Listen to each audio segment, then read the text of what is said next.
La brigade canine du commissariat du Chaudron est unique à La Réunion. Pendant une soirée, nous avons suivi 2 policiers en patrouille avec les chiens de défense et d'intervention. Créée en 2019, l'unité canine compte 7 chiens, dont un chien de recherche de stupéfiants et de billets de banque que vous pouvez retrouver en vidéo sur notre chaîne YouTube.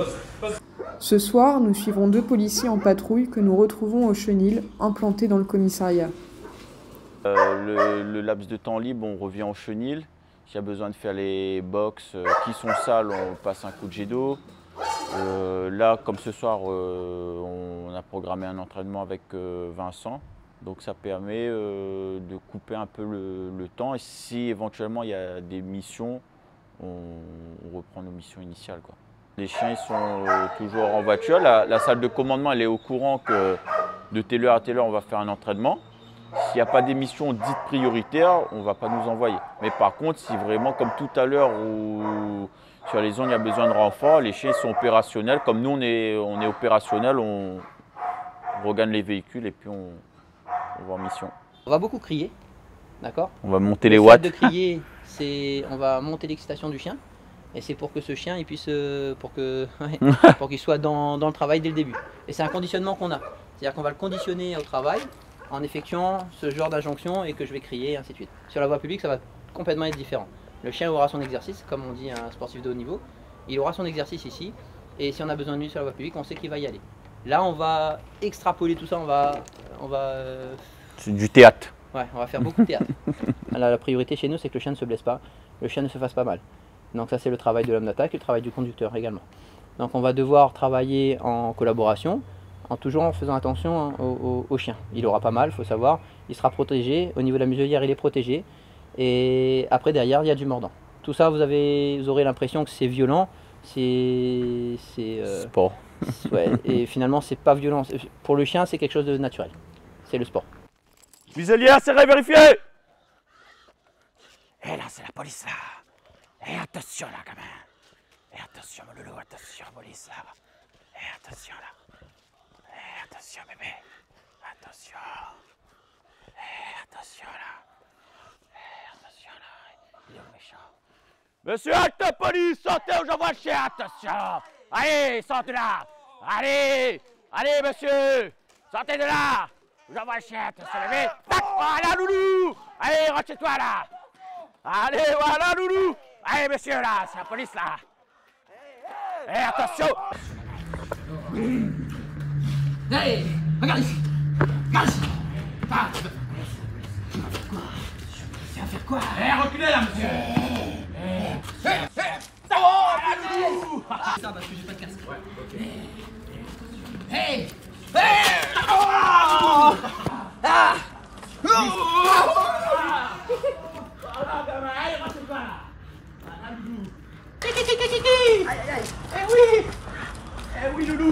Une fois l'entraînement terminé, les policiers peuvent retourner en patrouille.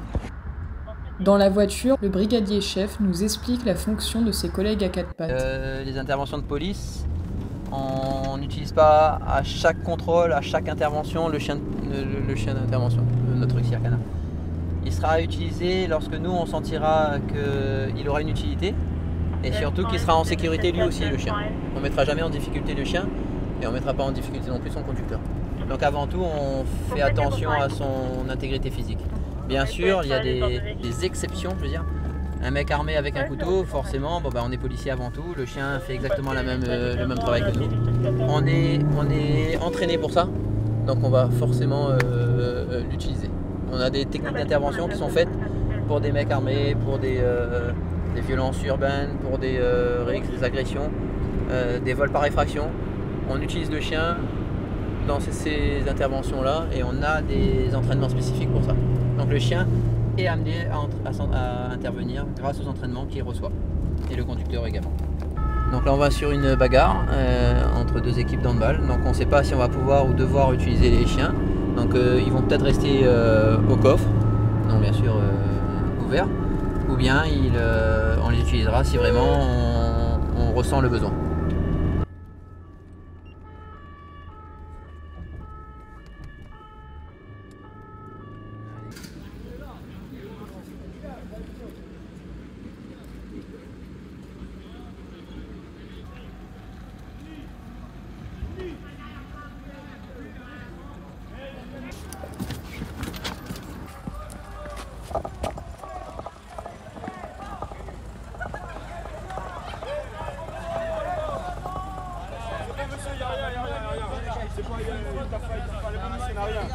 C'est bon, il n'y a rien. Le beau.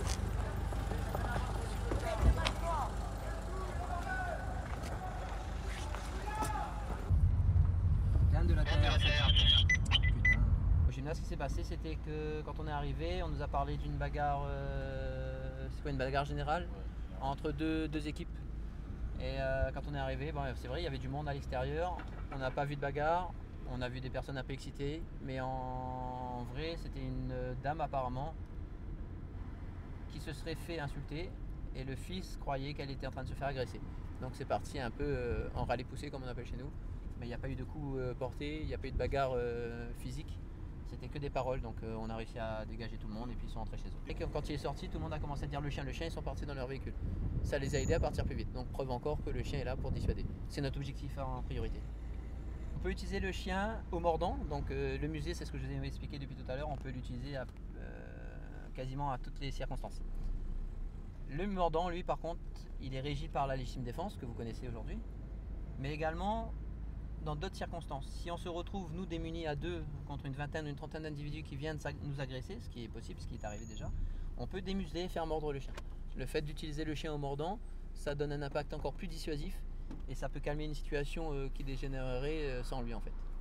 Et il y a cette situation-là, il y a la situation avec les armes, la même que la légitime défense, le couteau, les personnes qui vont suicider également. La mort est plus grave que la morsure d'un chien.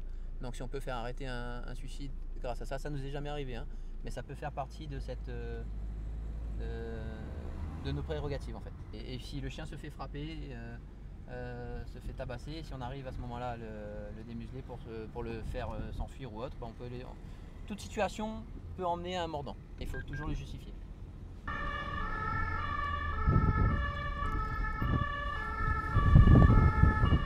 Là on part sur les collègues sont allés faire le plein d'essence et sont tombés sur un cross des carrés volés. Et donc ils ont besoin de renfort parce que ça commence à se rapprocher. On a les numéros des scooters et des motos et des véhicules qui ont été volés. On s'intéresse un peu. Et on a déjà une immatriculation, une description d'un véhicule volé. C'est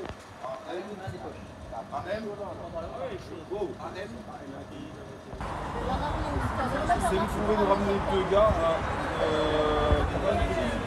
il y a Bernard et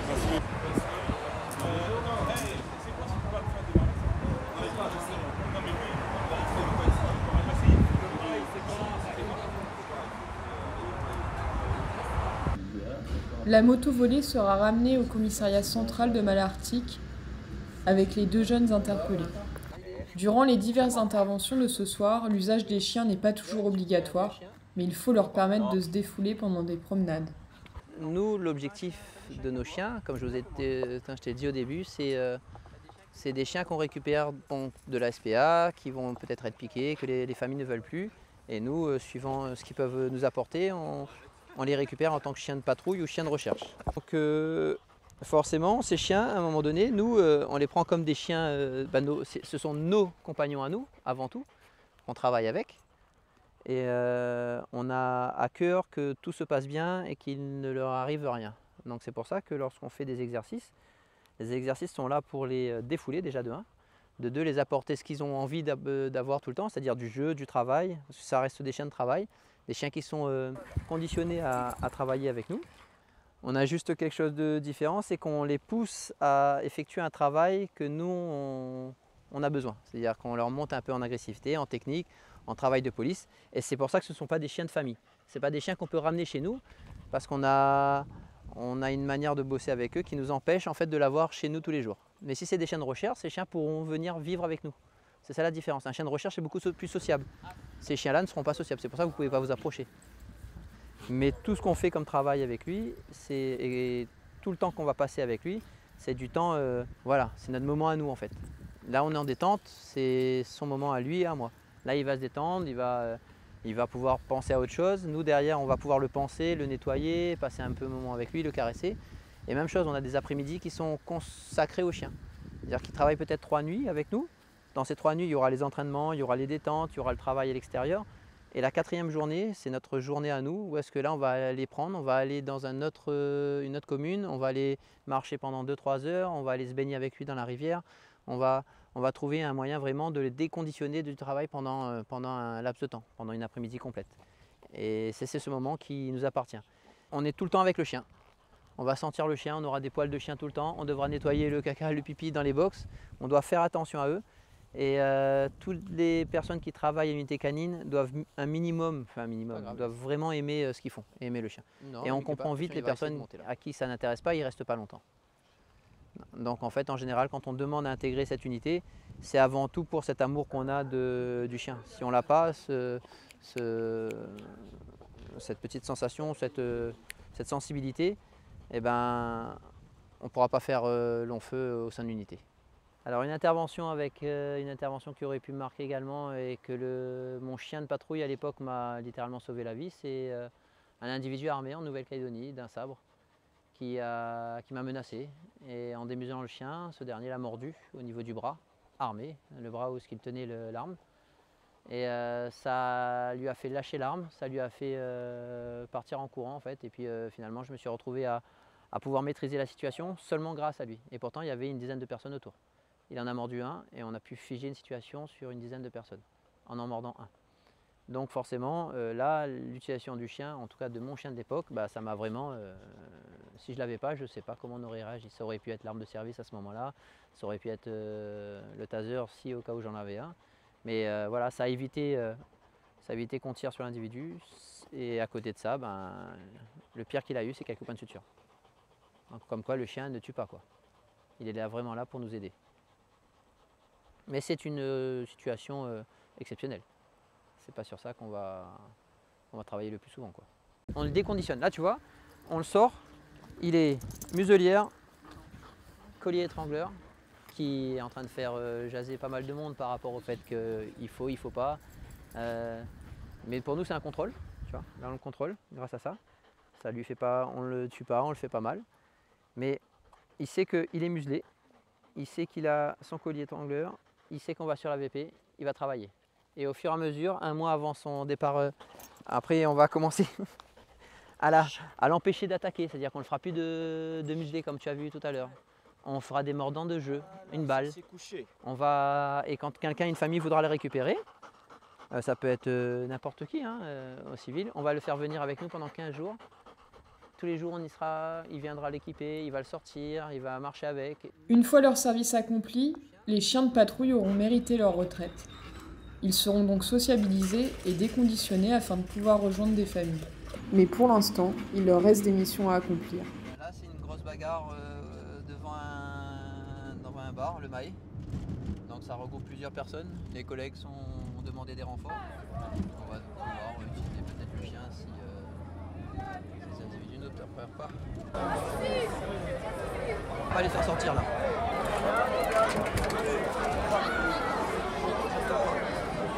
Allez, monsieur Tarp, rapprochez-vous. On a évincé quelques belligérants. Hein.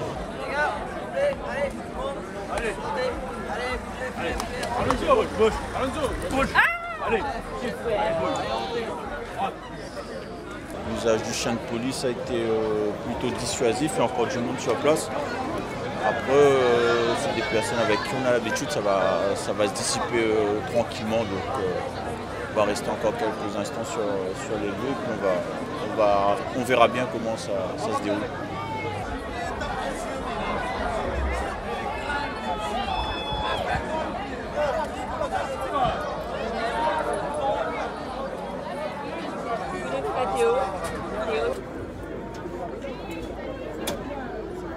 Et déjà, on peut constater qu'il y a beaucoup moins de monde là déjà dans le petit carrefour.